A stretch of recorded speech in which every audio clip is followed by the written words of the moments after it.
Greetings, happy birthday to me, 42 today.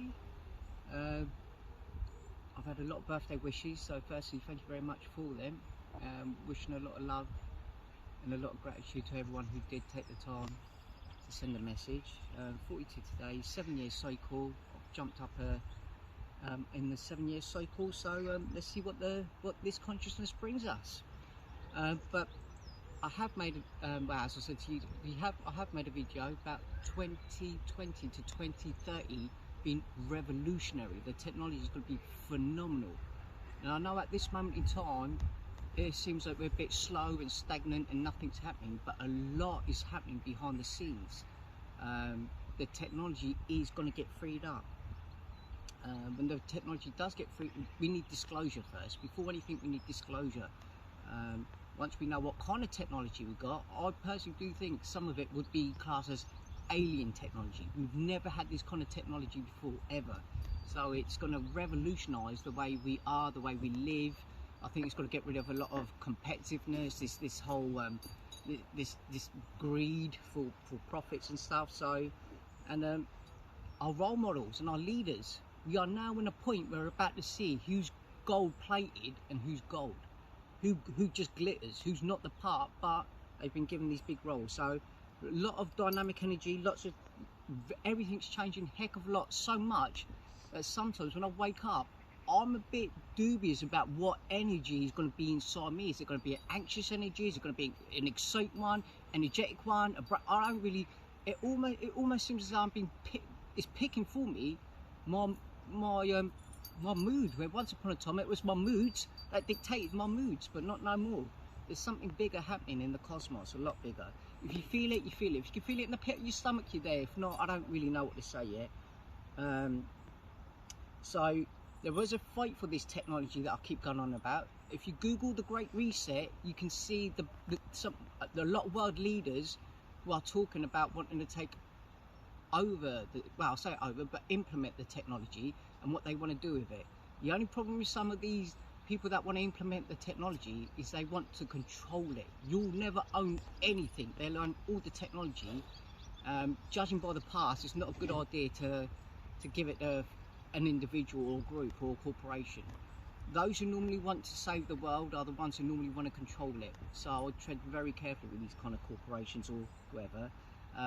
As well as a technological war, there is a spiritual war in the higher realms. That's now percolating down into the material realm. So as above, so below. The disruption and stuff that's happening is only a transition, but the light has already succeeded. It's just a case of it overwhelming the dark here, and people are running for the hills. So the world of materialism is ending. And everything is, like I said, not as it seems. Tiny little island, and yet this island is so powerful, this Great Britain, and yet you get big continents like Africa, which in some they're classed as third world countries or whatever. So you have to scratch your head and go, how come the big countries with the resources and everything else is poor, and the tiny other or Western, whatever, they're rich? Why? Well, how did this happen? Was it by design? Was it organic? How did it happen? Once you start looking into how it happened, it gets very interesting. Again, how it is, a lot of big white people in power. Soon, again, the roles will reverse. Once we know how melatonin works, melatonin in the skin, once we know what it does to the photons that are coming down from the sun and how it affects our body, it's going to supercharge. It supercharges us. They use melatonin in microchips. It's electroconducive. It has another quality to it, which we don't know, or we've not researched enough into. But melatonin is in our skin, so something to be aware of. And again, I've always grown up with the attitude of white is right. Times are changing now. For me, like I said, the Queen is dead. That's not me knocking this island. This is a beautiful island. It gave us the privileges and opportunities to get to where we have today. Without it, it would have been probably completely different. However, that being said, if you know your history, you will know what the Imperial British did do, and maybe if they didn't mess up so much, maybe we wouldn't even be here. So that's a whole nother debate to be had. However, for me, look, so I swear no allegiance to the Queen. It is what it is. But we're in a quantum world We're now going to be getting quantum technology. So what we need now is a quantum language which everyone can use, and so legally and lawfully we can now make things a lot more geometrically equal in all the countries on the planet. And this grammar, this quantum language is called syntax. Syntax you can apply to every other language on the planet, but you can word it and you can put it in such a way where it's all coherent, it all makes sense, and it gets rid of all the draconian, corrupted English language. The English language has been corrupted. We spell words, and when we join the letters up, they become cursive. That's a whole nother debate and topic to be had as well, but the English language has been corrupted, which is why we need a quantum language which we can apply to all the languages.